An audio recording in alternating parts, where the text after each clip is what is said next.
que vamos a hablar un poco de Domingo Martínez de Irala, que es un personaje para mí sumamente interesante. Vamos a pasar de diapositiva.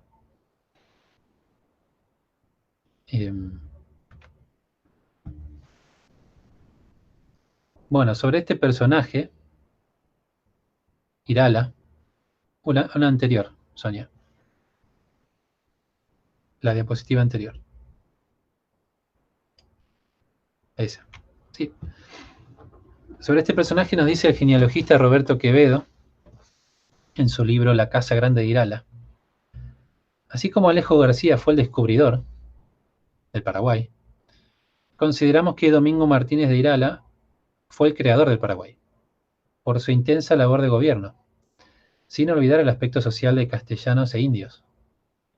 Entre los años 1536 y 1556 gobernó el Paraguay durante 15 años, con el interregno del gobierno del adelantado Cabeza de Vaca, que solo duró 2 años y 1 mes.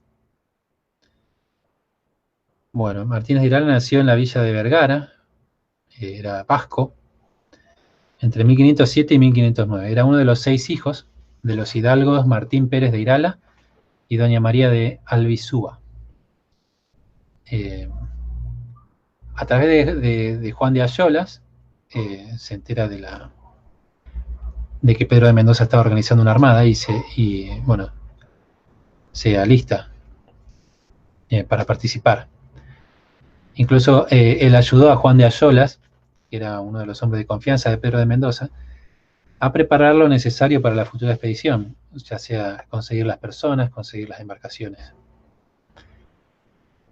Bueno, y después, una vez que llegaron a América, él participó de todos los hechos más principales, como por ejemplo la fundación del Fuerte de Buenos Aires. Él fue quien acompañó a Ayolas hasta la Candelaria, que era este fuerte que estaba en el norte del Paraguay. Irala se quedó ahí en ese fuerte de la Candelaria, a cargo, y Ayolas decidió penetrar el Chaco, tratando de seguir la ruta de Alejo García. Nunca más se supo de Ayolas. Un tiempo más tarde, a Irala le llegaron rumores de que lo habían asesinado los indios. Así que bueno, al poco tiempo de estar ahí en la Candelaria, Irala recibió la visita de Juan de Salazar y Gonzalo de Mendoza, que habían sido enviados por Pedro de Mendoza en busca de Ayolas. Entonces ahí se enteraron que Ayolas no iba a volver, que había muerto. Por lo tanto, ya que Pedro de Mendoza había muerto, Ayolas también, estaba pendiente el tema de la sucesión en el mando, ¿no? Ayolas había dejado a Irala al mando de todo, en caso de que no vuelva. Así que bueno, ellos bajaron después por el río Paraguay hasta Asunción,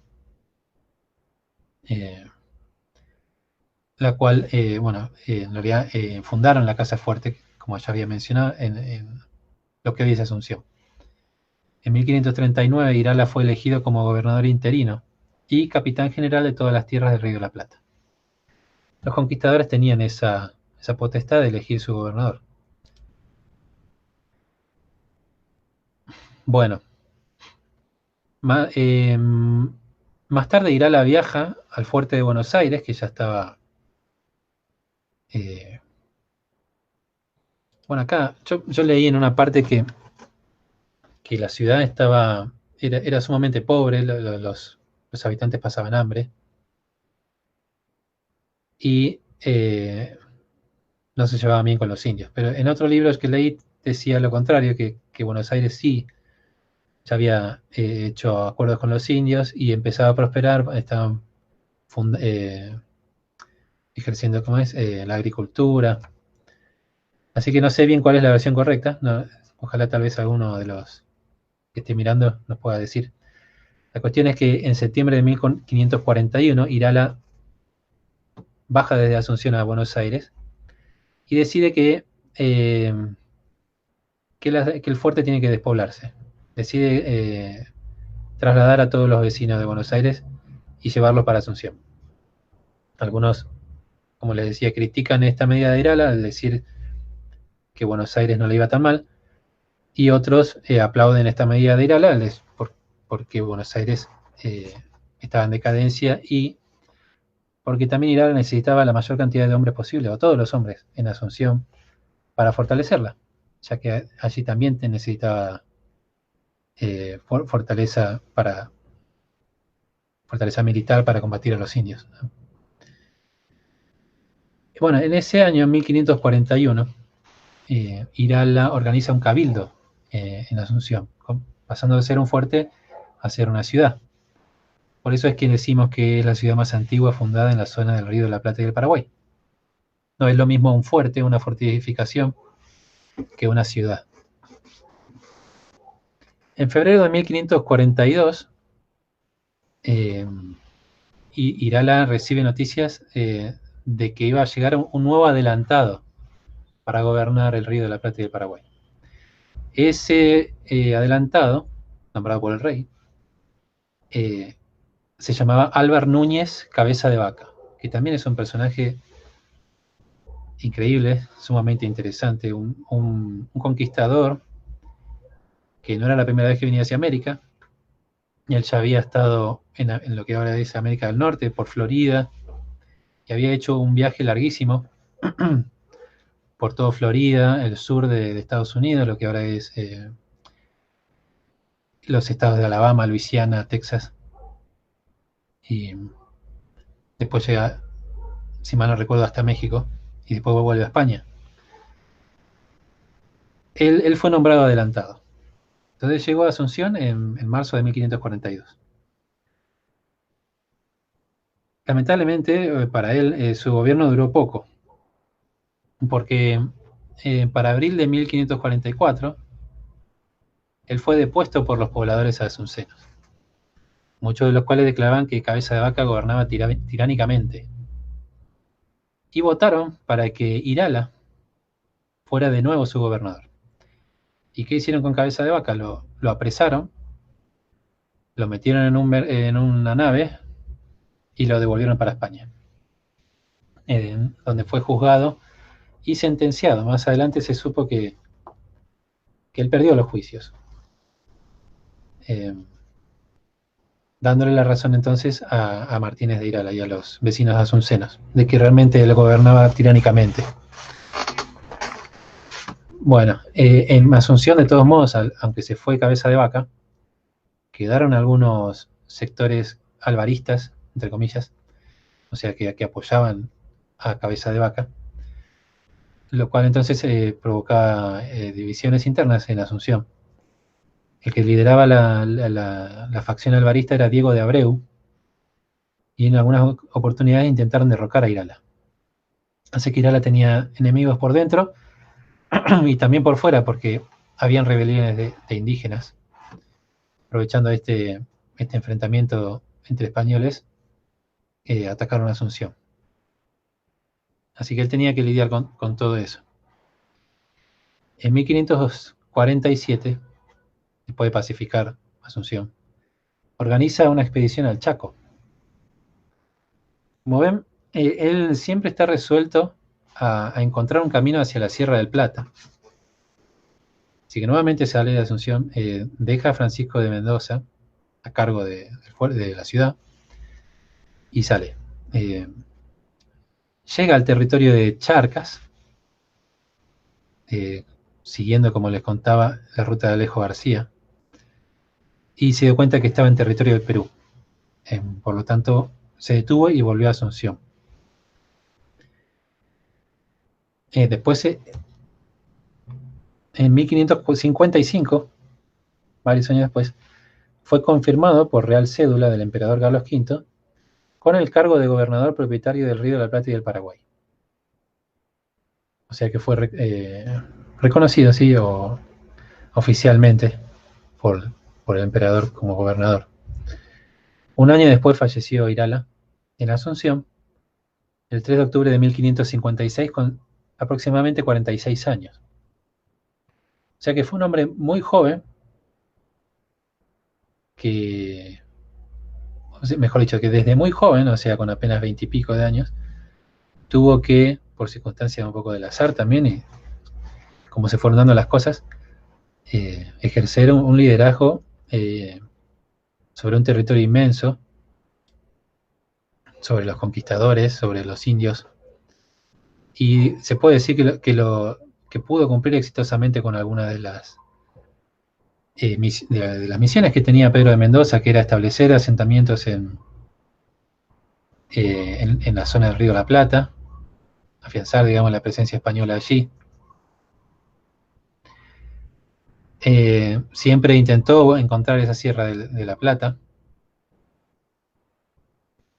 Una de las cosas que hizo Irala, que es conocida, es que se mezcló con los indios guaraníes de la zona, ¿no? O sea, consiguió la paz mediante alianzas matrimoniales con ellos. Se casó con las hijas de algunos de los caciques. Digo hijas porque tuvo varias concubinas. Esto pasó desde el inicio de la ocupación de Asunción. Irala también permitió que los demás españoles hagan lo mismo. Por eso se extendió el rumor de que Asunción era el paraíso de Mahoma, o sea, por la poligamia. Pero bueno, este fue el modo que encontró Irala para concertar la paz. Y desde el principio, entonces, se dio inicio al mestizaje. Este mestizaje de españoles y guaraníes fue el más antiguo de América.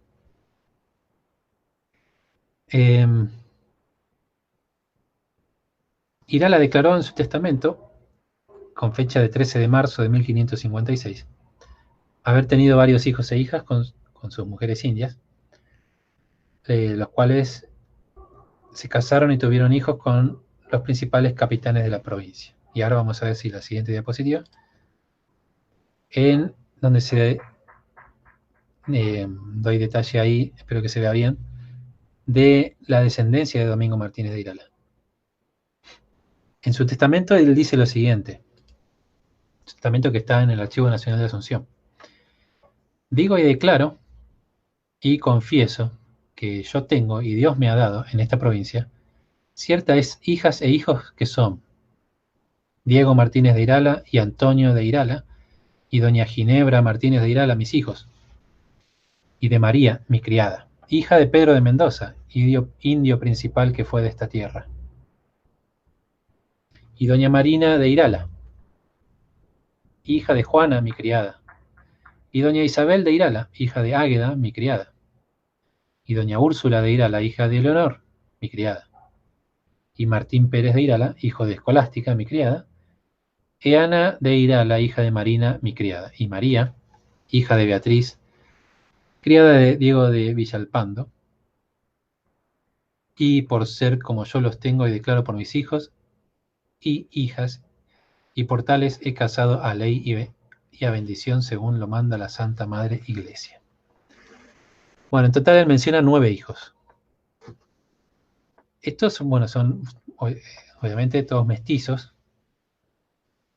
Trato de imaginarme cómo habrán sido, una mezcla de vasco con guaraní. Estos hijos representaban la alianza de los conquistadores con los indios y los caciques carios, guaraníes, asuncenos, ¿no?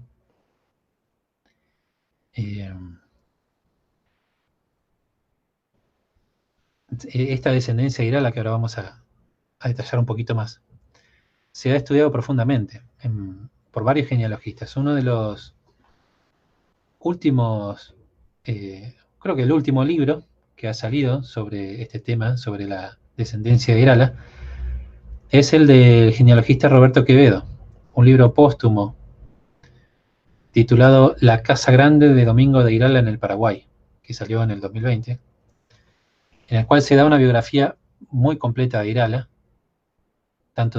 se habla de sus ascendentes, su vida en el País Vasco, su vida en España, y después su vida en las Américas. Y se hace un seguimiento de su descendencia, a través de sus hijos e hijas, durante varias generaciones. Se mencionan por lo menos, por ejemplo, hijos, nietos y bisnietos de Irala, ¿no?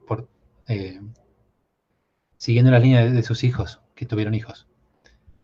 Esta descendencia se esparció por muchos lados. Por ejemplo, uno de los hijos de Irala terminó en Buenos Aires, otros en Bolivia, en Corrientes. O sea que todos participaron de la expansión española por las tierras del Río de la Plata. Y en cuanto a las hijas de Irala, se casaron con los principales capitanes, como había dicho. Por ejemplo, Ginebra Martínez de Irala se casó con Pedro de Segura y Zabala, que fue un destacado conquistador en la zona de Bolivia. Marina de Irala se casó con el conquistador Francisco Ortiz de Vergara, que después fue sucesor de Irala en el gobierno. O sea, cuando muere Irala, su sucesor pasa a ser Gonzalo de Mendoza, que a la vez también era su yerno, porque estaba casado con Isabel de Irala.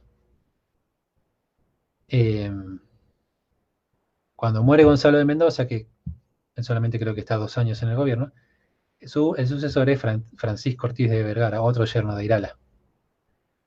A su vez, Isabel de Irala contrae segundas nupcias con Pedro de la Puente Hurtado, con quien concibiera al futuro gobernador interino Pedro Hurtado de Mendoza.